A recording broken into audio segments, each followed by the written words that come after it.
This is a reminder to myself to record an intro. Definitely not going to forget and just leave this one here.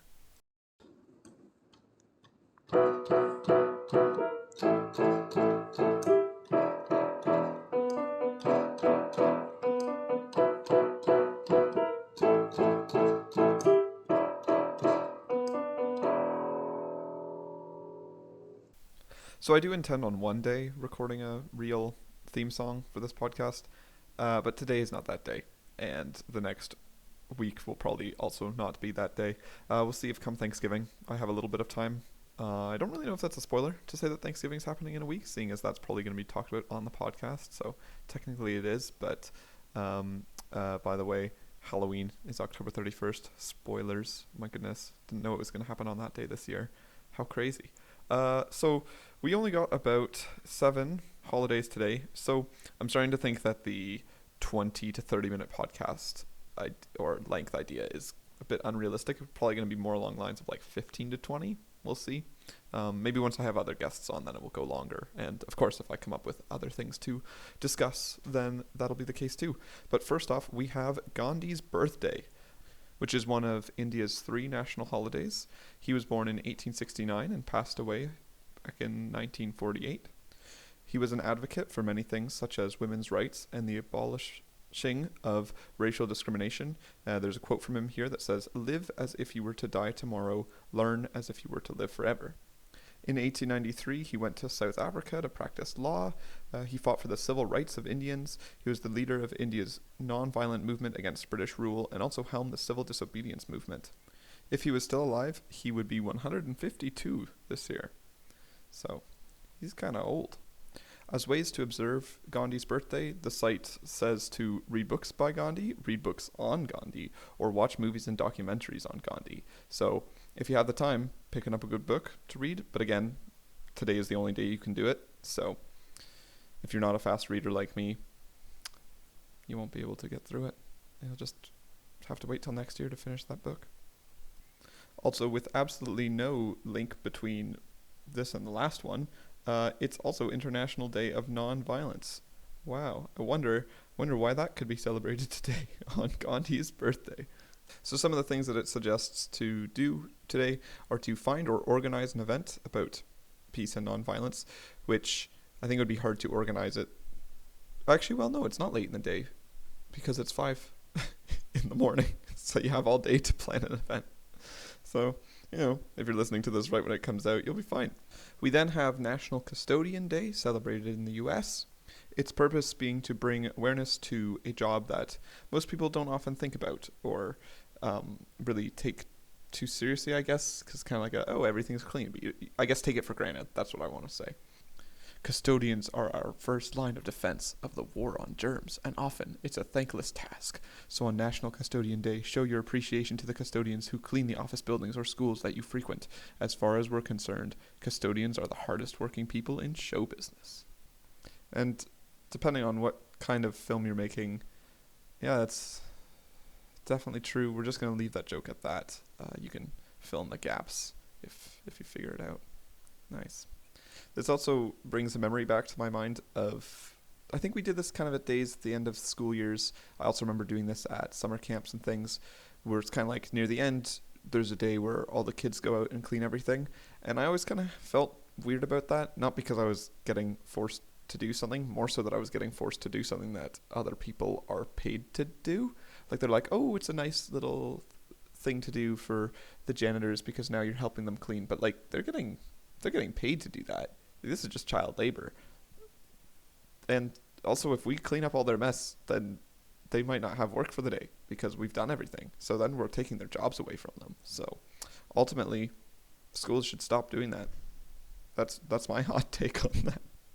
This site also includes 5 revolutionary, yep, that's a word, cleaning products that will cut your cleaning time down to almost nothing. The one tip here says, there's a volcano in my microwave. The Eruption Disruption microwave cleaner is designed to help release built-up grime and grease from inside your microwave just by filling the device up with vinegar and letting it cook for a few minutes. So this raises a couple questions. One, how much does vinegar smell when it is cooked? Especially when you're using enough to fill an entire microwave, unless it means, where I'm going with question 2, that was a confusing mess of a sentence. Question 2, is the eruption disruption microwave cleaner an actual device of itself? Because then maybe you just fill that up with vinegar and let the device cook in a microwave. But I imagine putting anything that's referred to as a device inside of a microwave is probably not a good idea. Maybe I'm just thinking more along the line of electronics, which this probably is not, but that's that. And then next we have National Name Your Car Day. Yeah, there's no real Clean Your Car Day, or at least if there is, it's not today, but because it's Custodian Day and Name Your Car Day, that's why I kind of chose to name the video that. Now you know that I named the video before working on it. It's usually what I'm going to be doing. I might eventually, when I have guests on, just name it after some wacky joke that shows up throughout it, because that happens sometimes. Yeah. But anyway, National Name Your Car Day. I'm going to read the first little paragraph from this because it's interesting, or at least the first sentence. It says, name your little red Corvette Swifty and see what happens. I don't really get the joke. When I tried Googling this, it said... the first result was 1953 red Corvette at Swifty's garage, and the second result is Taylor Swift's song Red, so not really much help there. My guess is that it's because red cars are most likely to be pulled over by cops, and so if it's Swift, it's driving fast, and so it's even more likely to be pulled over by a cop, but I don't know. Then the next paragraph says, I'm actually going to be reading a lot from this page because there's some weird stuff. Although it sounds crazy, studies reveal that when we name inanimate objects like our cars, we assign almost human-like attributes that make us feel more in control. And that part confuses me, that us being more in control. I understand naming objects. I would say that it, makes them more human, but I don't know why that would put us more in control. It then goes on to say that it's another demonstration of that love thing we Americans have with our rides, which is interesting that it words it that way, because there's a lot of weird wording like that here in the National Name Your Car Day activities, such as take the time to check on your car's safety features and make sure baby girl is in good running condition. National Name Your Car Day is all about your ride as well as your safety. Okay, that last part wasn't as sensual, but continuing. You named her and gave her a custom car wash, so now Maxine is ready for a spin. A roll down the highway or bumping along a country lane doesn't have to take long, but it should provide that good quality time you crave between you and your car. So I don't really know why most people have their cars as like girls. I don't really know if my car has a gender. It's just kind of named partly what the license plate is, so I was about to say the name but then realized, I can't really tell that story and also say the name because then people would know part of my license plate. I don't know if that's something that's, I guess it's not the most, like, the worst thing to share on the internet, but it probably can't be good, so we'll just leave it at that. I don't really have a name for my car. And then there's also some 5 car facts, one of which is that the Guinness Book of World Record is 19 students from Pakistan stuffing themselves in a smart car. I don't know how difficult it would be to fit 19 people in a smart car. I also don't know the size of these female students. It just says that they're female students from Pakistan, so I don't know how big and or small people from there normally are. Moving along. Wash your car or else in Russia. Because if you drive a dirty car in Russia, you risk getting a ticket, which depending on how dirty your car is, you could get a ticket anywhere. Like if the windows are all covered, then it's probably not a safe way to drive. Do they ever walk in LA? It says that there's more cars in LA than people, and there's almost 4 million people. So this poses the question, who drives all of these cars? It also says don't become a statistic. The number one cause of death... I see. The number one cause of death for Americans under the age of 35 is car accidents. Ooh. So be careful out there. The final point that I want to bring up is one that says naming our cars make them seem more intelligent, which I guess works if your car works. But if you have a car that has a lot of problems, I don't think it makes the car seem any intelligenter. Ooh, there we go. I have now stooped to the level of car. Oh my goodness, it's getting worse. Pause the recording. Okay, so after that, I would say that maybe I need a drink to calm me down and get me through the rest of this podcast, but alas, no, wait, stop. It is World No Alcohol Day. This day focuses on the dangers of alcohol, so do not drink. It encourages the general public to say no, arrête. Alcohol offers a fun and relaxing way to socialize with others. Some drink alcohol to help ... Oh, I see, this goes to a different page. I thought this was just like a single paragraph thing. Whoops. Yeah, this is not me socializing with other people if I were to have a drink, but that was all just a joke because I knew that World No Alcohol Day was the next one. Speaking of liquids, there's National Produce Misting Day.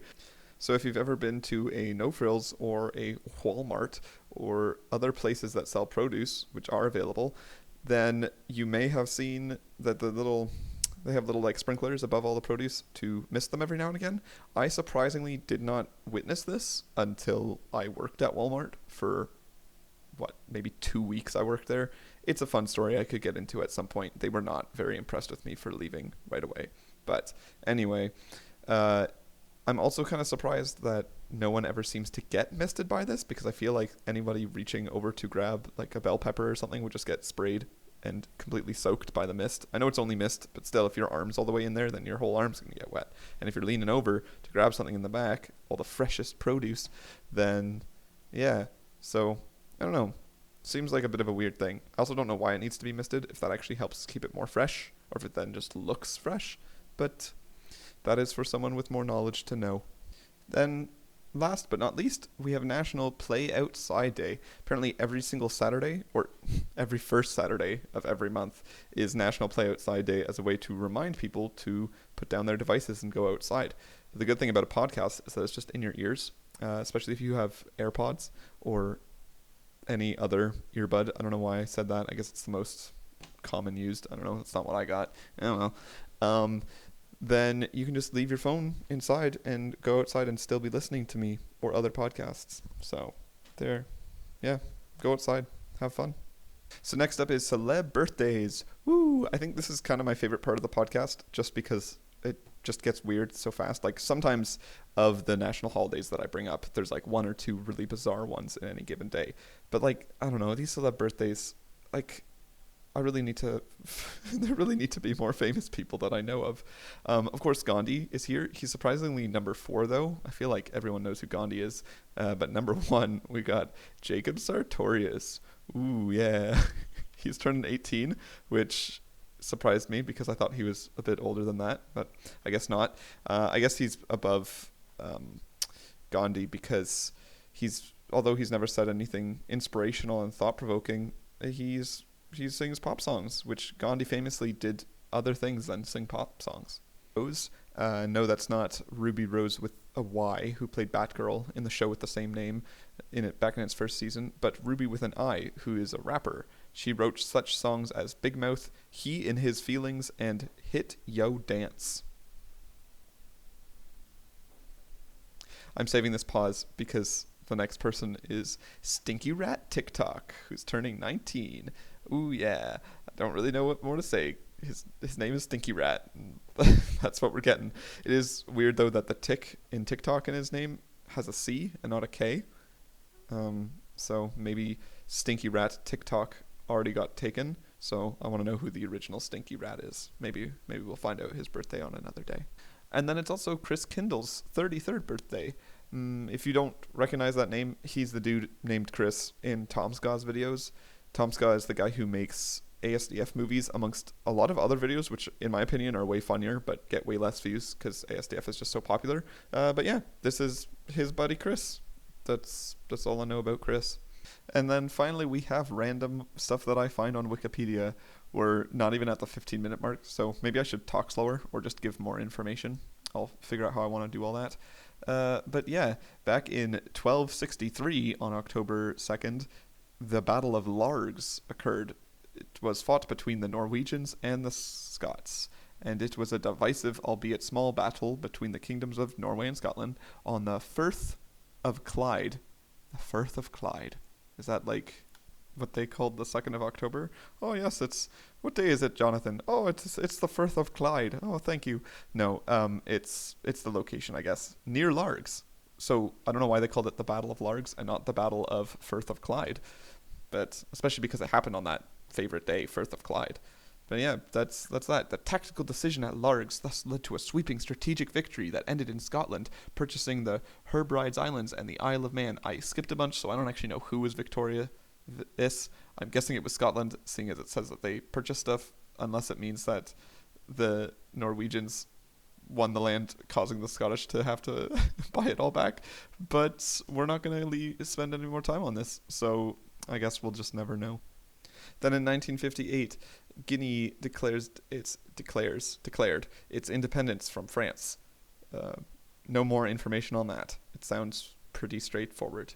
For the random birth of the day, though, we got 1928, Wolfhart Pannenberg. I always forget that German people have such cool names. So he's Polish-German, theologian. Oh man, I'm so bad with words today. It's a good thing that this podcast's falling a little short. He was a theologian and an academic and died pretty recently in 2014. So I'm going to look him up and see what he's done. His academic background includes him going to the University of Berlin, the University of Göttingen, Heidelberg University, and the University of Basel. So he went to just a lot of different universities. And his theological views are that of Lutheranism. And yeah, I think that's all we got for today. So you might be picking up on how this is going now at the end. But I will always say, stay safe, then stay something else, and you'll be hearing back from me tomorrow.